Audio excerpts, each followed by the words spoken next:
So we're going to start with our disclosures, and I'll do William's disclosure as well. William is part of the Nurse Advisory Committee for the IDF, and he's a consultant with CSL. And as you can see, I have a lot of different companies that I work with.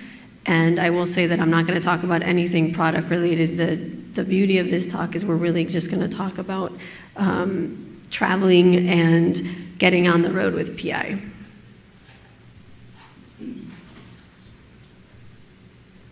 So the first thing that we should all remember is whenever we're going to travel, and whether you travel 30 miles to go to Disney World if you live somewhere in Florida, or you travel 1,000 miles to go out of the country, it's important, three important things to reduce risk. One is to be prepared, the second is to be proactive, and the third is to be smart.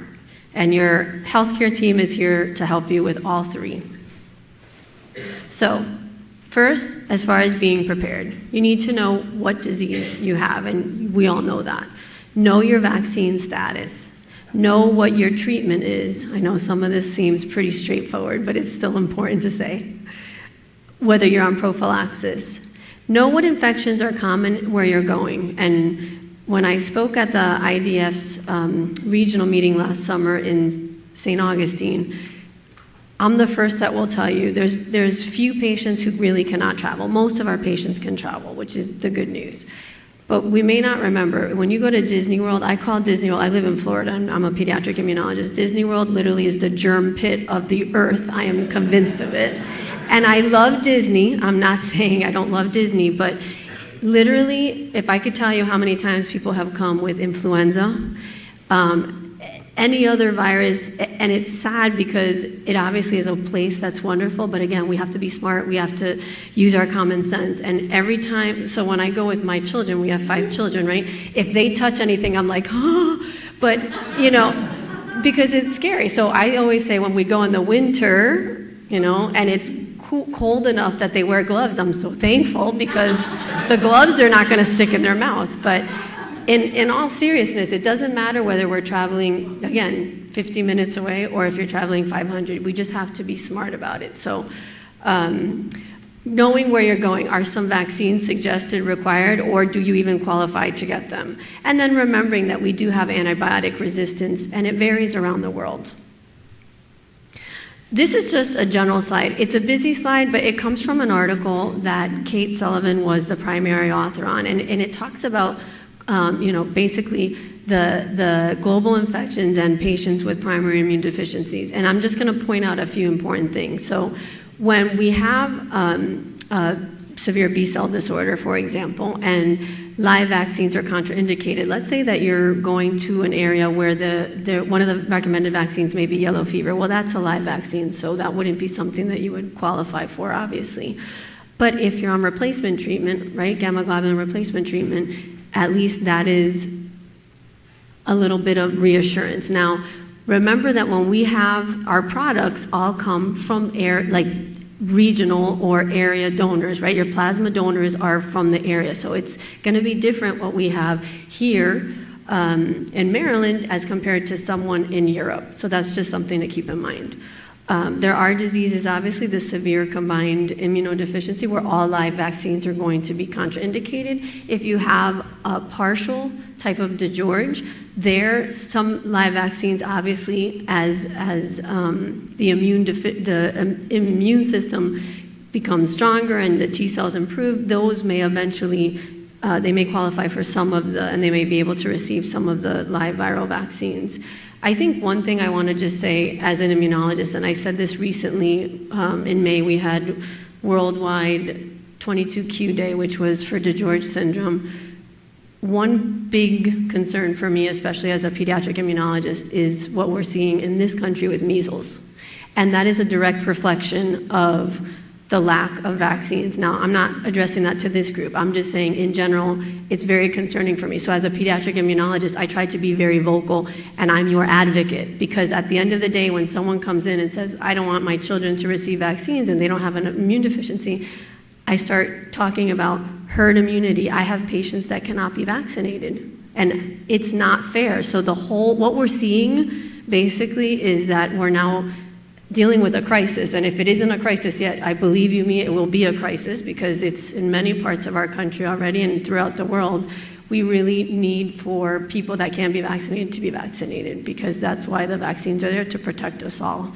And going back to, so my patients with partial DiGeorge, some of them early on may not have been able to receive the live viral vaccines because they weren't able to, their numbers weren't good. Well, I advocated, please go see your immunologist. We need to see if you're able to, if you're a candidate, because we need to protect them. So I think that's important. As far as phagocytic disorders or other diseases like Mendelian susceptibility to mycobacterial diseases, their contraindications there really are BCG and oral salmonella.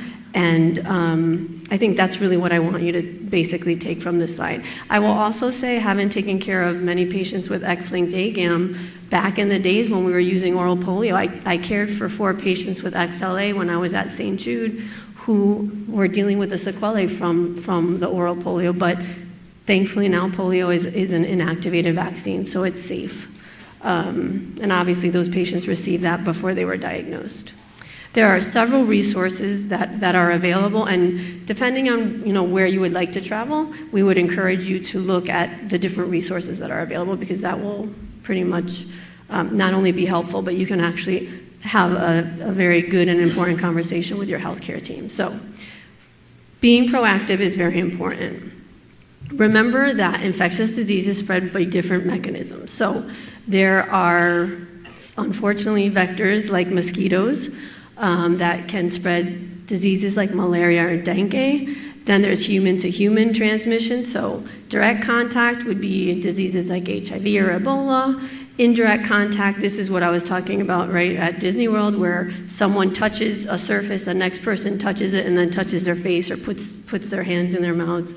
Influenza and norovirus, so there's been many epidemics of norovirus even on cruise ships, right? So they sit there with the pumps to help protect people.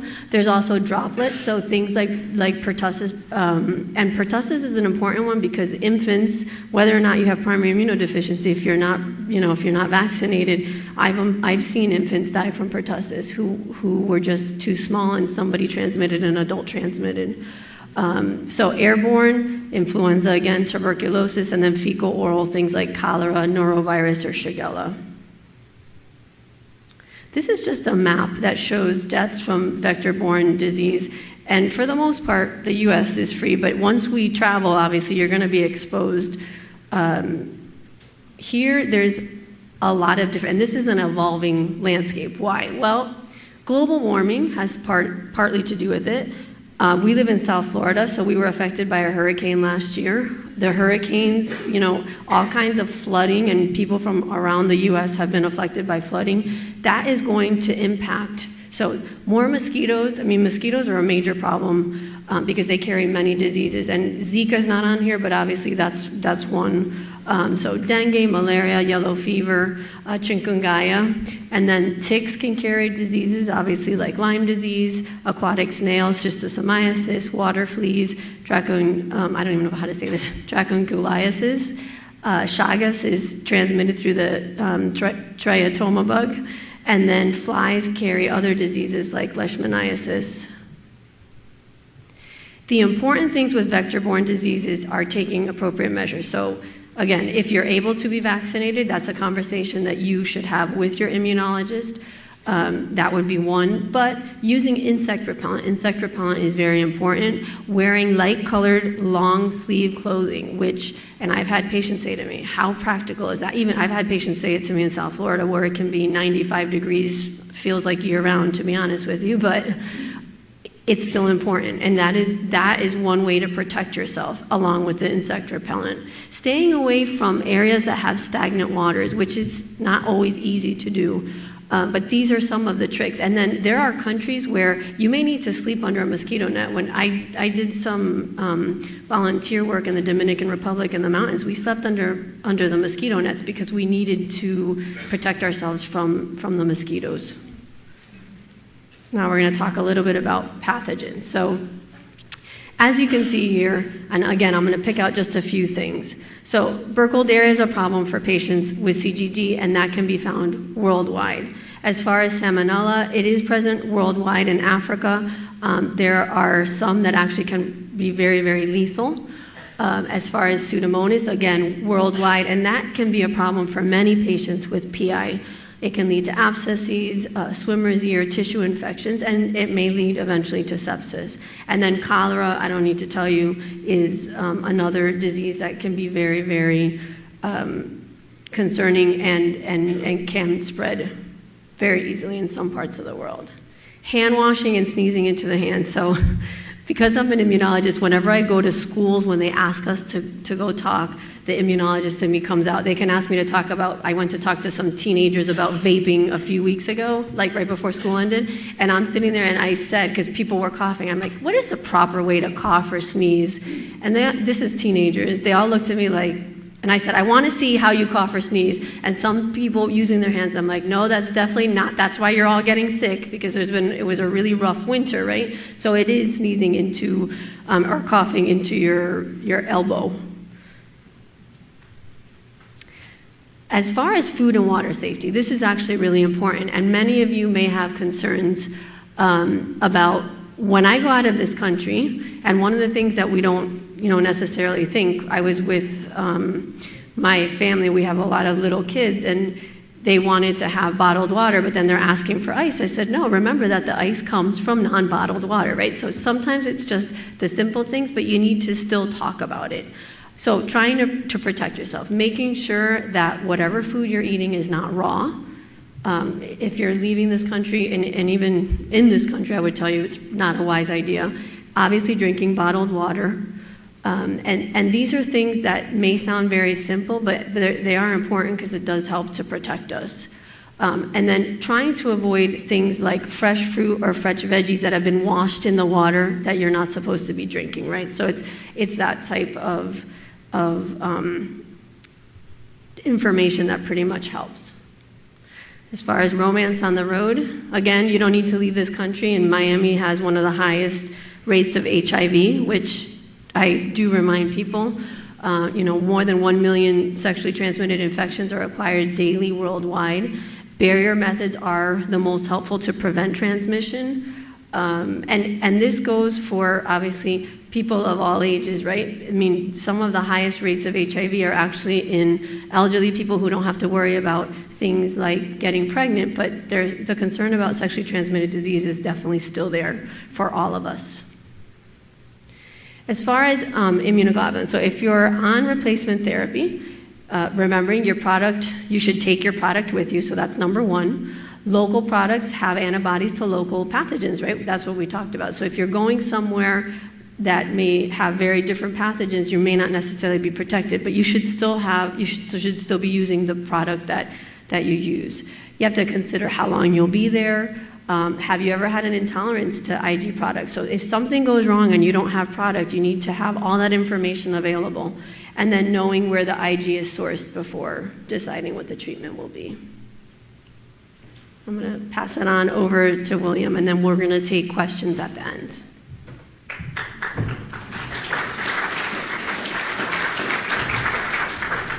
Thank you. I'm so happy I work with her. Okay, so we're going to talk about what to bring with you and sort of what can you bring, and hopefully this will we'll have some tips in here that will make your travel and enjoyment of life outside of your zip code a little more fun. What can you bring? If you're leaving from the United States and you're going through an airport, you need to know that the TSA is going to screen you and anything that you're bringing with you, whether it's packed or whether it's carried on. And they do screen for safety and security. So if you're traveling with anything illegal, they're not necessarily looking for something that's illegal, but if it's discovered, you can be referred to law enforcement. And I say this because in some parts of the country, medical marijuana is an acceptable item, but you need to be cautious with that while you're traveling through TSA. And we'll talk about that just in a little bit. Let TSA know before you are getting screened if you have a medical condition, if you are bringing something with you, either medications or supplies. If you're traveling with, if you're a healthcare provider to a family member, let them know. If you're traveling with somebody who's got a disability, an emotional or intellectual disability, so that you can be present with them as you go through the screening. And there is, you can get a card from TSA, you can download it from their website, that basically says that you have a particular medical condition, and you can use that as something to present when you're going through. And know that the 311 for carry-on rule will be in effect for things that are considered liquids that may not fall into the medication category. So what can you bring with you? Well, you can bring medical masks, but if you're used to wearing one in public, when you get to TSA, you're going to have to take it off. They have to identify you, and once your identity has been verified and you pass through TSA, then you can put it back on, but know that you are going to have to take it off. And the last thing you want to do is have a fight or a disagreement with anybody from TSA, because your life will become unpleasant and your trip may be something that you are no longer able to take. Medical marijuana, if the product that you're taking contains less than 0.3% THC and is an approved product by the FDA, then you will be able to take it with you. But people that are carrying like whole leaf and rolled kind of things, that's not going to fly. Oxygen cylinders, you can take them through TSA with you, but you're not going to be allowed to take them onto the aircraft. You'll have to really check with your specific airline to see what their permissions and restrictions are. Airlines do tend to have oxygen on them and available, but it's going to be more for emergency and not for your use. So if you need oxygen, you may need to be traveling with an oxygen concentrator. Your concentrator itself is going to be screened going through TSA to make sure there's not a bomb on the inside, basically. But you need to check with the manufacturer of your particular concentrator to make sure that it's approved for in-flight use. Okay, because remember, when you're on an aircraft, you're going to be at lower air pressures than are normal, and some concentrators are not designed for use at 35,000 feet. As far as medications, you got to declare your liquids, gels, and aerosols when you are presenting for inspection. I would advise you to carry all of those in a particular container and have them in your carry-on, not in your luggage, because if your luggage gets lost, there goes your meds. If you're traveling with pill solid medications, it's recommended that they be labeled and that you be traveling with them in their original containers. Now, like I am somebody who likes to pour my pills in advance, and you can get by with that, but it's best to have at least a physical copy of your prescription, the receipt that you get when you're getting your meds, just in the event that you meet somebody in TSA who's got a hair across and wants to give you a hard time, because a lot is going to be dependent upon who you interact with. But so at least make sure your meds are labeled if you can. If you travel with a huge amount and it's too many bottles to carry, then at least carry the paper prescriptions, and if you've got your meds poured. Usually TSA is pretty good about letting people through with pills, unless there's some issue that happens in the news that causes them to change their mind. If you happen to be traveling with medication or a device that can't be x-rayed, I know when I used to travel internationally and transport bone marrow back and forth, we had to travel with letters saying that it cannot be x-rayed. So if you're traveling with something that is not x-ray safe, then you need to let them know beforehand that it can't be x-rayed, and they will do a manual inspection. If you're traveling with meds that have to be refrigerated, your ice packs have to be frozen at the time that you're passing through TSA screening. If they are thawed at that point, then they're going to count them in under your 311 liquid rule. Okay? So just make sure that things are good and frozen when you're going through. After you've passed through TSA screening, it's a different story. You can still get some cooling out of them, but they have to be frozen when you are going through. And I would say use some kind of a gel pack. The more solid it looks, the better it's going to be, rather than traveling with a bag of melting ice cubes. If you're traveling with pumps or syringes, they will have to be, like if you're traveling with like a Freedom 60 or any of the other pumps for IG or in insulin infusion for continuous infusion, those kind of things, then you have to at least be able to remove it from the case. For it to be screened, it may either be manually inspected or x-rayed when you're going through, but it will have to be available to be for screening again. They do explosive screening. When you're traveling with injectables, and this is particular certainly if you're traveling with immunoglobulin or if you're traveling with insulin, your medication and supplies have to be clearly labeled and carried together. Your insulin is not going to be in one place and the syringes in another. They should all be carried together. If you are somebody who has a device attached to you, if you wear some kind of a pump, if you're on continuous insulin injections or some other medication where it's being continuously injected, you may need to show that device to the agent, and they may require a pat down. Sometimes they will allow you to just sort of manually outline where your device is if it's on you and attached, and you may be subject to pat down, or they may pull you off for a private screening. And again, there's some. The rules are there, but there are people that are implementing them, and how people understand what the written rules are that they've been instructed in tends to vary, and it seems to me it tends to vary in the size of the airport. Sometimes in the smaller airports that you're traveling through, they are more intense than they are in some of the larger airports. So I always thought it was going to be the other way around, and it's not. I traveled with I do some infusion teaching, and I was traveling with a piece of artificial skin, and I was coming through a small airport in Maine, and it was inspected, re-inspected, x-rayed, fondled, touched, checked for explosives, and everything in between. So just be prepared, and be prepared to be cooperative. As much as it may tick you off, it's best to just kind of bite your tongue and cooperate. If you're traveling with ready-to-eat meals, if it's solid, okay. If it's liquid, then it's going to be subject to the 100 ml limit. And some people travel with meals that are self-heating.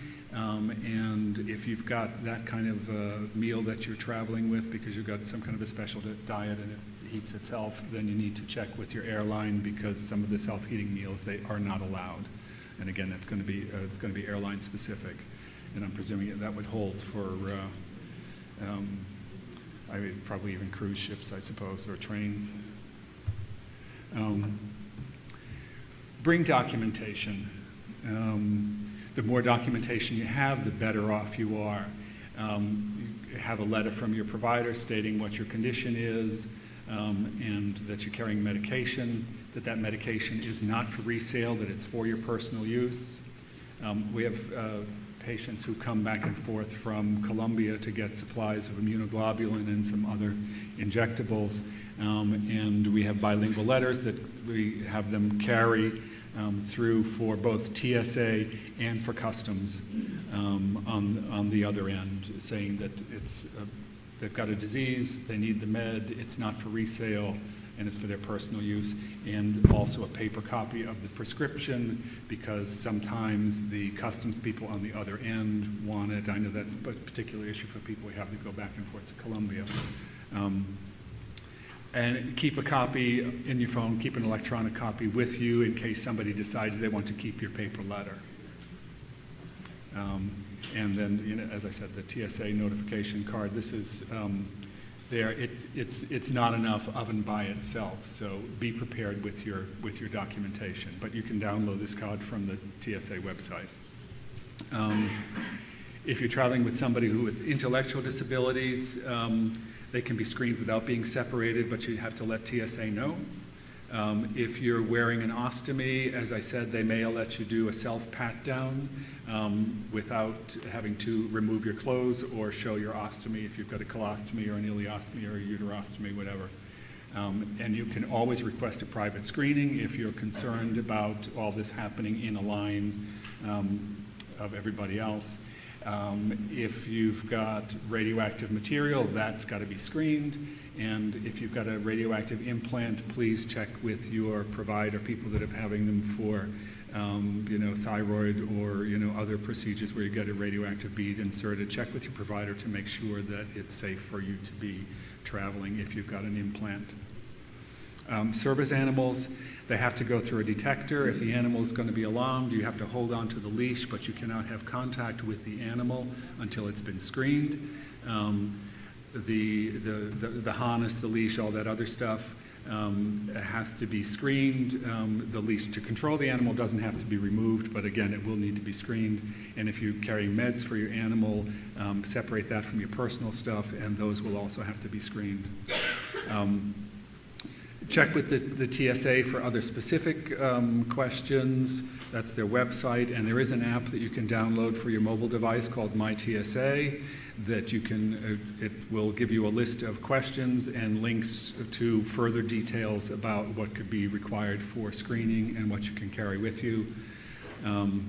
If you're going to Europe, there is no European TSA.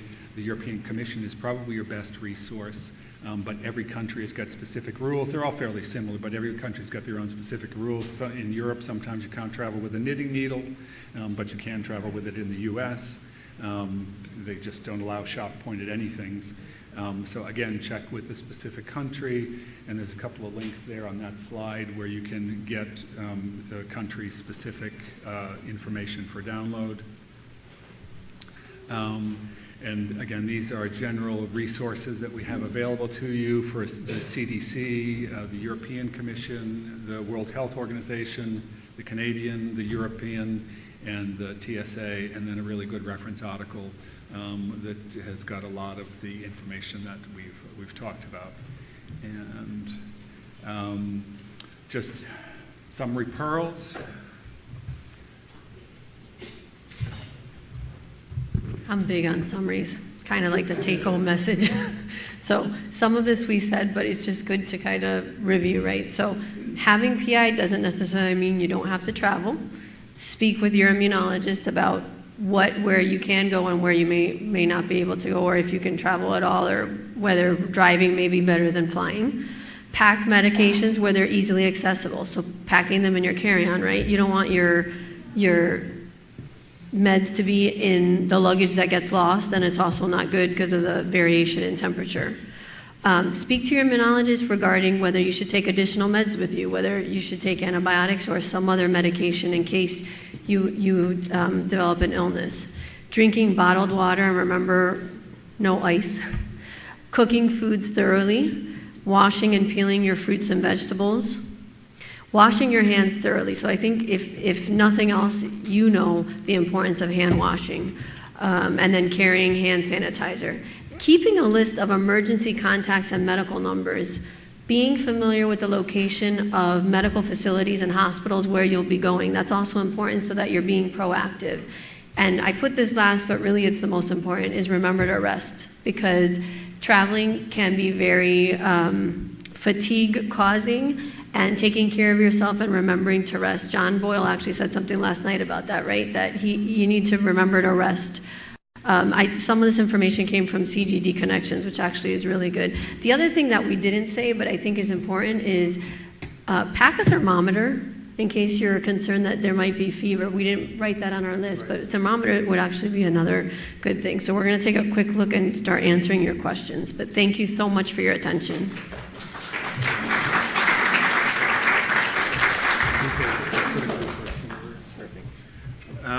I have one here saying, do the measles antibodies in our products give us full protection? As long as people continue to get immunized to measles vaccine and it doesn't become a thing of the past, I'm really not an anti-vax kind of person, I'm sorry. I have a strong bias pro-vaccine. Right now there is adequate measles antibody protection in the vaccines, so you should be okay in that regard. If people stop getting immunized, then obviously sooner or later the antibody titers in our vaccines or in our immunoglobulin products will shift. So I would encourage you to educate everybody you know about the importance of being vaccinated and about herd immunity. What do they fear? People fear autism because there was some poor studies that were out there and that have never been really validated, that have been disproven, and then there's also been a disinformation campaign apparently in the last years to sort of try and destabilize, or so they say, destabilize the democratic society. But people. One person will get a reaction to a vaccine and can get a severe reaction. And we used to have these in our practice all the time. And then that sort of spreads sort of virally that the vaccines are bad. All the moms that are out there that are anti-vaxxers probably have been vaccinated against all of the diseases that they're going off against their kids getting because they've heard this thing about thimerosal or mercury or people having a vaccine reaction. Yeah, people do react to vaccines, but those numbers are extraordinarily low compared to the total number of people who get vaccines. But the way that information spreads and the sources that we get our information from right now, you Google something on the internet, and if it's got a lot of people interested in it, it pops up, and then people take it as truth rather than look at the source and then go to reliable sources and look in actual scientific literature to get their information. So there's a lot of different factors that are out there that are responsible. But the answer to the question is there should be measles protection in the vaccine, and that was a diatribe. This is a really important question. 2 people asked it. How do I get IG supplies in advance of a long trip? So I don't have a cure-all, but typically I would say if like when I write a prescription, I'm writing it typically for a year. It's really communicating with whoever's providing you the medication and say, look, I'm going to be out of the country and I need I don't think I've ever had someone that didn't work, even if it means that I say it's okay to give them 2 or 3 months at a time, and that's fine. It may be that simple. I don't really have a fix-all for everybody, but I think that makes a big difference. Yeah, we have a lot of patients that actually come up and they get a 6-month supply, and they're able to travel with it. Now, sometimes the home infusion companies will ship a month or will ship 3 months to people that they know, and then they get it reshipped from there. Sometimes they're able to travel with it. The best way that I know to get this in one's particular situation is when you've got a chronic disease, ask your insurance company if you can get a case manager, because then you're going to get somebody who's going to be a little bit more aware of who you are and what you've got, and hopefully more educated than the person who's just sitting there with little boxes that they have to check off and fill in on the computer. And then if you've got an issue like this that comes up and you've got a special need, you can usually work around it. Most insurances will give you 1 or 2 vacation supplies if you're refilling ahead of schedule. So request a case manager from your insurance company, and it will make things easier, and then be prepared for some documentation. And then if they ever send you a form or send your doctor a form that's got to be filled out, remember that every single box on the form has to be filled out. You do not leave a blank. If you have to, you put in NA for it doesn't apply, but if you leave a blank, the person who's putting the form into the computer has got an unfilled field, and your form will get rejected. Okay, sorry. No, that's okay. The TSA notification card, if you go onto the TSA website, you can actually find it. As far as the letter from the doctor, so what our letter basically says is the patient's name, date of birth, the disease they have, that they need to travel with, you know, whatever medications, and we'll list them, and that they're going to need supplies for it. So as long as it has that, really, I think that's the most important information that can go into that letter. There's a lot of questions, so if we don't get to the question, we'll stay a little bit after, and we can address it one-on-one. Can SCIG be x-rayed, and will my IgG be counted as part of my 311? Yes, it can be x-rayed, and no, it does not count as your 311. Your meds do not count as part of your 311, but the gel pack that melts, that keeps your meds cool, will be counted as part of your 311. But the liquid medications do not count in that. That's why you carry them separately from everything else.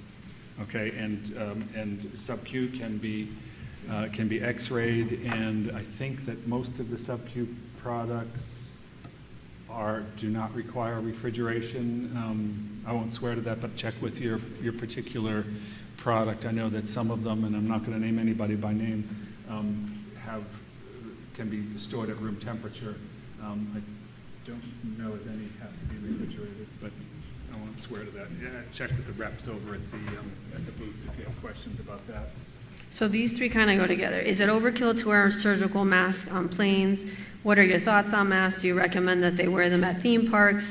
How do you know when to wear a mask? This is a little bit difficult because other than direct, if somebody sneezes on you, the problem when you're on a plane is, remember, even if you're wearing a mask, that air is still circulated. So I'm not trying to scare anybody, but I don't know how much, other than, yes, if you wear a mask on a plane and somebody right next to you is coughing or sneezing, which can happen, it's happened to me, yes, it will protect you, but short of that, truthfully not. We didn't talk about, like, when you get on a plane, when we say this not only for primary immune deficiency, for allergy patients too, take Clorox wipes and wipe everything down. One of the places that has the most germs is actually where you put your food to eat. Like when they put, not that nowadays we don't have many times served food, right? But you have your drinks, right? So wipe it down. Is that 100%? Nothing's 100%, but that's as good as we can get. And when I say wipe down, I'm talking about wiping down the handles, your tray, and even if you're going to touch, to put on the light or to change the air and make sure it's not blowing somebody right on you, right? And while you're traveling, and you're in a lovely hotel like this, remember that the door handles, flush things, the remote, wipe stuff down, because what the lovely people do who come in and get your room looking pretty may not necessarily do a whole lot to remove anything that somebody else may have left behind while they were here for a weekend tryst. The remote, I was going to say the remote for the TV too, but hi, William. What is safer, cruise ships or flying? This is a good question. I mean, I think if it wasn't for all of the GI diseases, I would probably say yes, the cruise ship maybe, but it's really not. It's not safer in that sense. The safest, obviously, would be driving in your own car. But if you live in Maine and you want to go to Texas, that's several days, right? So, again, speak to your immunologist, because depending on what immune deficiency you have, we're not here to cause alarm. And actually, I hope that our talk has helped you understand a little bit better, make you feel better, because I think most people can travel. It's just you may have to decide where to travel. Yeah, and by the way, if you're wearing like a paper surgical mask, for protection, after 30 minutes, you have no protection from it. I mean, they're just so. 2 minutes we got. Spouse and I would like to relocate to Holland. How should you deal with this from an IVIG perspective? When you relocate to Holland, you get yourself a Dutch provider and get yourself IG that is sourced in Europe. The Dutch, their IV infusion protocols tend to be a little different than ours. We're trying to, I'm part of the International Nursing Group for Immune Deficiencies, and we're trying to get those things more standardized. But sometimes their IV infusions take longer, but you can get stuff that will be sourced locally. Can you contact the Ghana and South African consulate to make sure they won't take my IgG? I would certainly contact the consulate and see. I don't know people in South Africa that have had the issue. Ghana, I'm not so sure. But travel with a letter saying that it's for your personal use and it's life-saving and it's not for resale. And if there's a consulate, then I would talk to them. And if you can get a letter from the consulate, but find out. I mean, some poor countries, anything is of value and will be stolen and resold. I'm going to kind of go through these two quick because I know we have a minute left. Do the measles antibodies in our products give us full protection? They protect you, and I feel comfortable saying that. I actually worry more about adults that may not still be immune because so much time has passed. I don't worry as much if you're on a gamma globulin product. I feel comfortable that you're protected. Can you talk about swimming? Here's the thing about swimming. Depending on your disease, right? This all depends on your disease. Pools have things like fungal infections up against the wall. I'm telling this because I've seen this. There's molluscum that little children have that's very contagious, and they rub against the wall, and then you stand up and you're just sitting there talking and you're up against the wall. That is a reality. Things like streams, lakes, you really are, there's a possibility you could have almost anything. And I don't know, there's different diseases recently that have led to many problems, whether it's a severe fungal or bacterial infection that has killed people. So just, again, not trying to cause alarm, but just be aware that, yes, swimming is not something that you don't necessarily have to do. Talk to your immunologist because there's some places that may be safer than others. If you have your own pool that you're managing, that's different than if you're going to a Disney World pool where who knows what you're going to be exposed to there, right? Do we have time or no? No? Okay, so William and I, there's 2 questions left, but we'll be up front because we want to answer your questions, and thank you so much for your participation. I want to say one last thing. I always dedicate my lectures to somebody. I actually didn't do it yesterday. My most recent one I dedicated to William. He just didn't know that. But I'm dedicating this lecture to you because we're here for our patients and our community with PI, and I thank you again for your attention.